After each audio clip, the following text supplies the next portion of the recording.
네, 한투증권 뱅키스를 대표하는 이영업부의 박재영 차장님 모셨습니다. 어서 오세요. 네, 안녕하십니까. 초콜릿 박재영입니다. 진짜 많이 받으셨더군요. 아니, 여직원한테 언제부터 이렇게 인기가 있었어요? 제가요? 네. 자꾸 이렇게 저 와이프 듣는다니까요. 와이프 듣고 있어요. 오늘은 한 개 받았는데 원래 그런 거 챙겨서 가져가는데 와이프가 제 또 아들 둘이라서 아들 둘이랑 제 거랑 준비했다 그러더라고요. 아. 원래 평소에 잘 준비 안 하거든요. 뭔가 할 말이 있는가 보다. 아, 그런가요?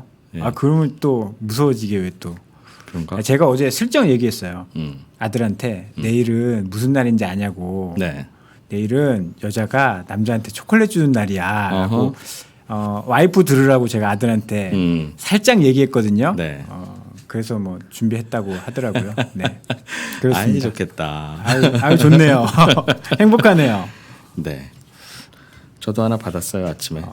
축하드립니다. 네.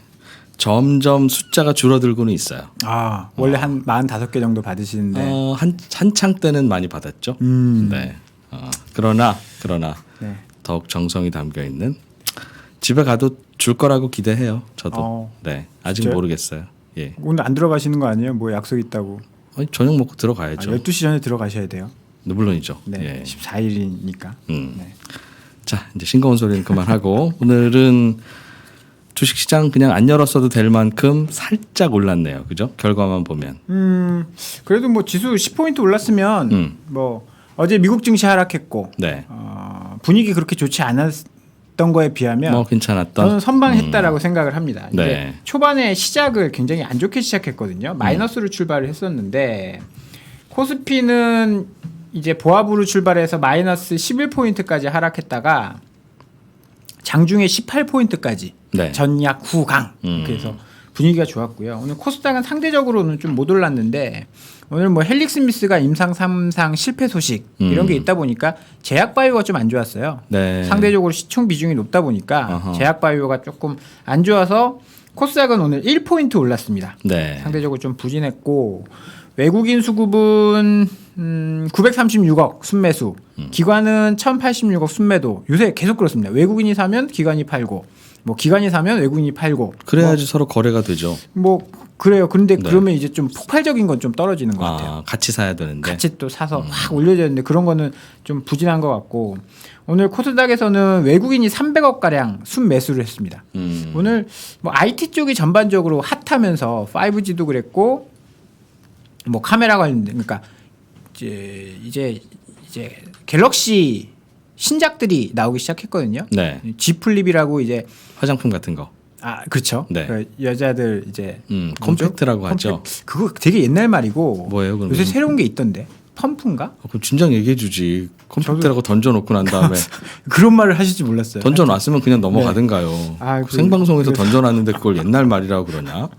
뭐 하여튼 그런 거 고만하게 생긴 게 뭐 완판됐다 뭐 이런 소식에 OLED 쪽, 그다음에 플렉서블 이제 폴더블 폰 관련된 종목들, 네. 그다음에 뭐 5G 관련된 종목들이 다 이제 분위기가 좋으면서 예. 코스닥은 그나마 선방할 수 있었다라고 봐야 될 것 같고요. 네.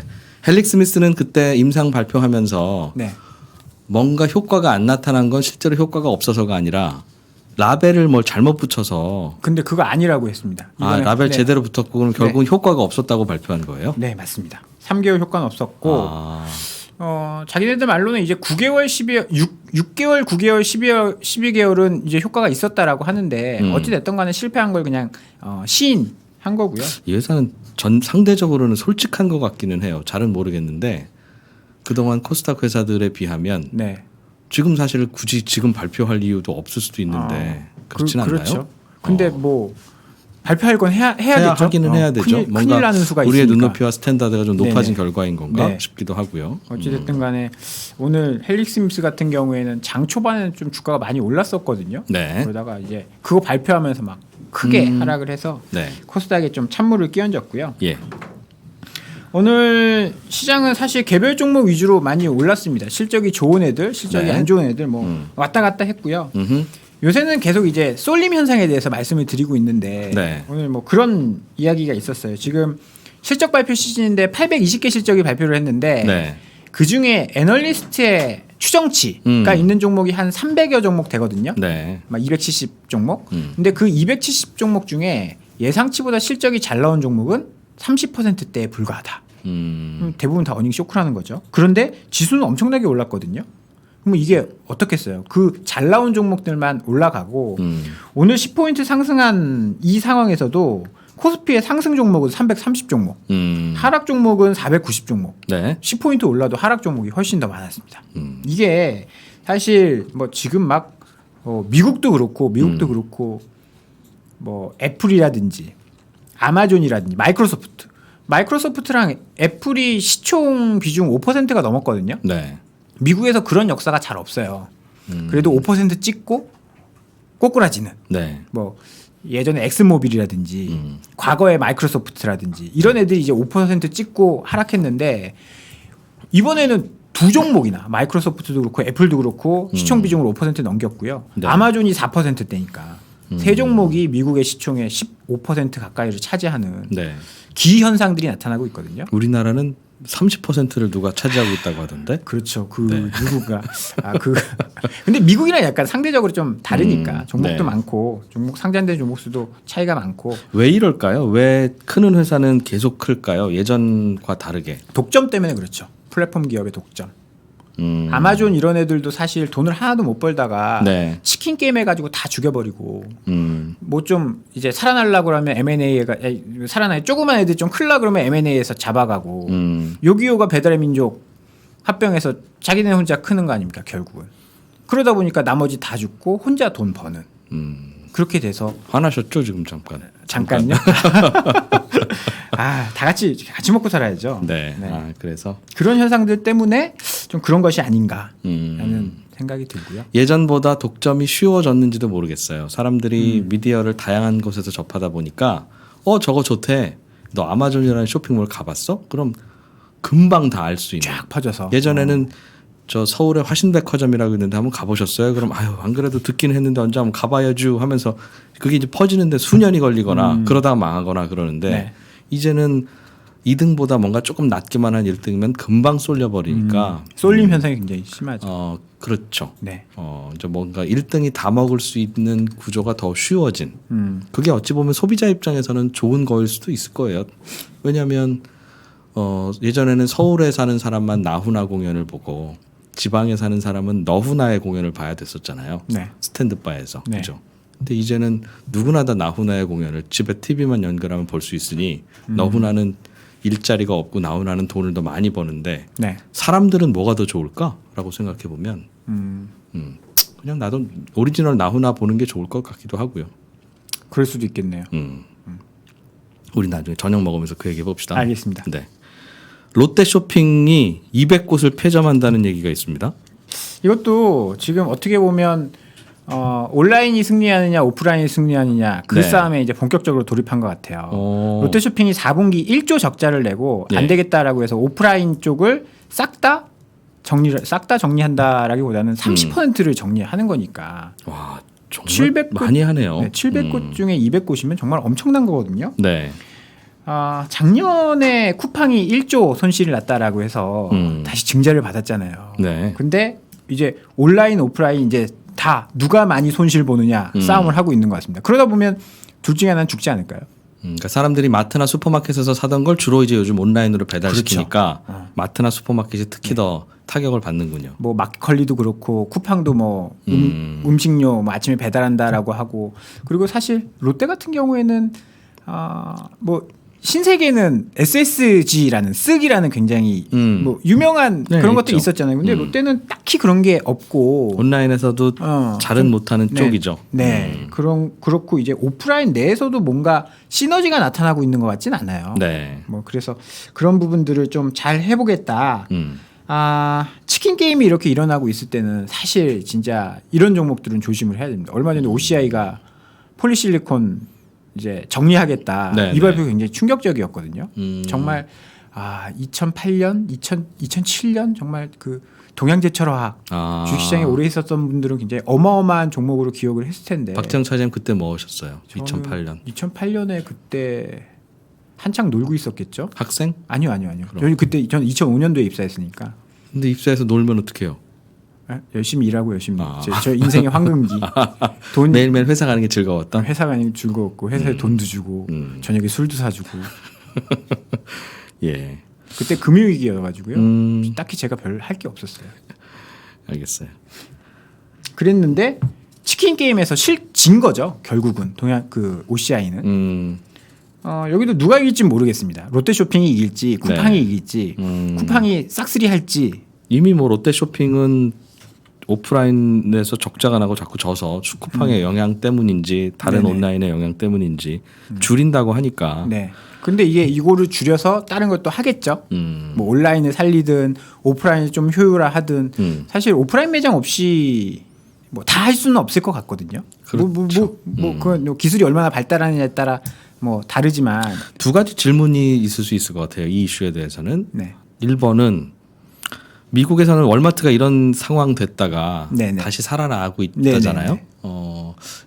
될까 여기도 우리나라는 무슨 차이가 있을까? 된다고 보면 지금이 주가나 이런 면에서는 저점일 수도 있으니까 한번 오히려 이런 쪽에 베팅을 해봐라고 할 때 어떤 차이가 있을까에 대한 고민도 좀 해봐야 될 것 같고 저는 개인적으로는 롯데가 이걸 이 뉴스를 먼저 발표하고 롯데 리츠를 나중에 팔았으면 야, 그 리츠 잘 팔렸을까? 안 팔렸죠. 지금 롯데리츠가 최근에 엄청 많이 하락했고 오늘도 막 급락하다가 네.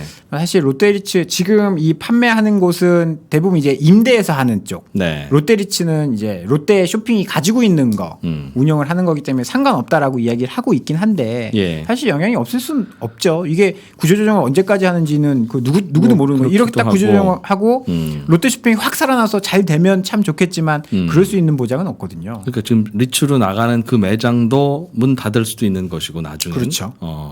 그러면 그거 원금 어떻게 뽑을 건가는 리츠 투자자들은 고민해봐야 되는데. 리츠 투자자들은 롯데 쇼핑이라는 롯데라는 그 유통 공룡 우리나라 1등 네. 유통 업계를 보고 한 건데 그 1등이 3분의 1을 정리한다라는 건 참 대단한 거죠. 그러니까 큰 뉴스들이 막 쏟아지고 있어서 그냥 그런가 보다 싶지만 하나하나 곱씹어 보면 참 우리는 큰 변화의 시기를 살고 있구나. 맞습니다. 라는 생각을 또 하게 됩니다.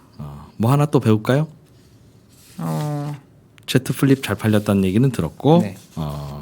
수출 물가 네. 발표가 있었는데요. 수출 물가가 또 여전히 하락하고 있습니다. 수출 물가 전월 대비 0.8% 하락하고요. 전년 대비해서는 2.7% 하락했습니다. 네. 8개월 연속 하락하고 있는 추세인데 하락폭은 좀 줄어들고 있는.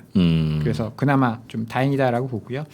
이렇게 전월 대비 하락한 것은 환율이 1% 정도 하락을 했고요. 석유 제품 가격이 하락했습니다. 반도체도 2.5% 정도. 낙폭은 줄였지만 여전히 하락하고 있고요.